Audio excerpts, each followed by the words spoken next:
ನಮಸ್ಕಾರ ಎಲ್ಲರಿಗೂ. ವರ್ಷ ಅಡುಗೆ ಮನೆಗೆ ಸ್ವಾಗತ. ಫಸ್ಟ್ ಟೈಮ್ ನಮ್ಮ ಚಾನಲನ್ನು ನೋಡ್ತಾ ಇರೋರು ಸಬ್ಸ್ಕ್ರೈಬ್ ಮಾಡಿಕೊಳ್ಳಿ. ಇಂದು ನಾವು ಗುರೆಳ್ಳು ಚಟ್ನಿಯನ್ನು ಹೇಗೆ ಮಾಡೋಣ ಅಂತ ನೋಡೋಣ. ಇದನ್ನು ಮಾಡಲು ಏನೇನು ಸಾಮಾನು ಬೇಕಂತ ನೋಡೋಣ.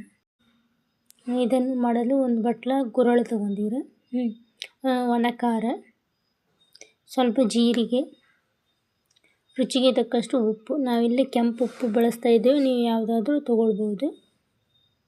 ಮತ್ತು ಸ್ವಲ್ಪ ಹಸಿ ಕರಿಬೇವು, ಮತ್ತು ಸಿಪ್ಪೆಯನ್ನು ತೆಗೆದಿಟ್ಟೊಂದ್ರೆ ಬೆಳ್ಳುಳ್ಳಿ ತೊಗೊಂಡಿವ್ರಿ, ಒಂದೆರಡು ಬೆಳ್ಳುಳ್ಳಿ. ಈಗ ಹೆಂಗೆ ಮಾಡೋದಂತ ನೋಡೋಣ ಬರ್ರಿ. ಮೊದಲು ಗ್ಯಾಸ್ ಮೇಲೆ ಒಂದು ಹಂಚಿಟ್ಕೊಂಡು ಹಂಚು ಬಿಸಿ ಆದಮೇಲೆ ಇದಕ್ಕೆ ಗುರೆಳ್ಳು ಹಾಕ್ಕೊಳ್ರಿ.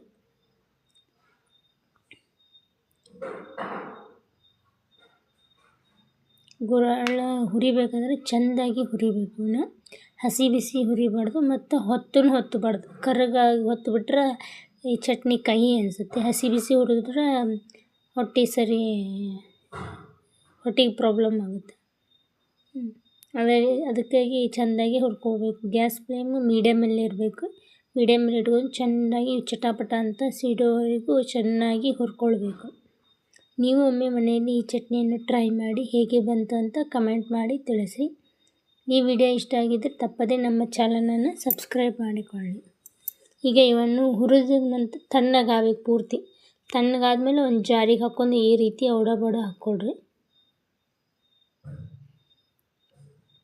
ಆಮೇಲೆ ಇದಕ್ಕೆ ಹಸಿ ಕರಿಬೇವು, ಜೀರಿಗೆ, ಒಂದೆರಡು ಚಮಚದಷ್ಟು ಜೀರಿಗೆ, ಬೆಳ್ಳುಳ್ಳಿ, ಸಿಪ್ಪೆ ತೆಗೆದಿಟ್ಕೊಂಡಿರೋಂಥ ಬೆಳ್ಳುಳ್ಳಿ, 2 ಗಡ್ಡೆ ಬೆಳ್ಳುಳ್ಳಿ, ಮತ್ತು ಇಲ್ಲಿ 4 ಚಮಚದಷ್ಟು ಖಾರ ಹಾಕ್ಕೊಳಕತ್ತೀವಿ. ನಮ್ದು ಖಾರ ಮೀಡಿಯಮ್ ಐತಿ, ಅದಕ್ಕೆ 4 ಚಮಚ ಹಾಕ್ಕೊಳತ್ತೀವಿ.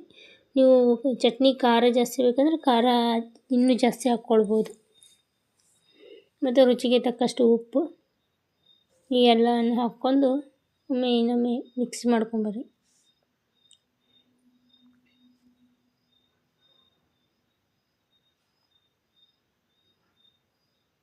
ನೋಡಿ, ಕ್ವಿಕ್ಕಾಗಿ ಮಾಡುವಂಥ ಚಟ್ನಿ ಇದು.